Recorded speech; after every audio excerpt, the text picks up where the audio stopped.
শুক্রবার রাধানগরে ওয়েল্ডিং এর কাজ করার সময় অসাবধানে আগুনের ফুলকি থেকে ইন্ডিয়ান অয়েলের শ্রমিকদের রেস্ট রুমে লেগে গেল বিধ্বংসী আগুন।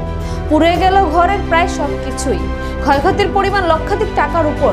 অগ্নিকাণ্ডের খবর পেয়ে কুঞ্জবন থেকে দুটি দমকল এবং এনসিসি থেকে একটি দমকল নিয়ে অগ্নি নির্বাপক বাহিনীর কর্মীরা ছুটে এসে আগুন আয়ত্তে আনে।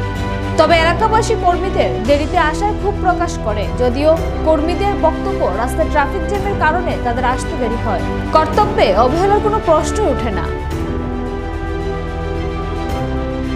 আমি দেখছি জাহাজ করে জ্বলতেছে, এবার তাড়াতাড়ি করে চাবি পাচ্ছি, চাবি আই না এবারে এবারে খুলছি, খুলে দিয়ে পুরা জাহাজ করে জ্বলতেছে।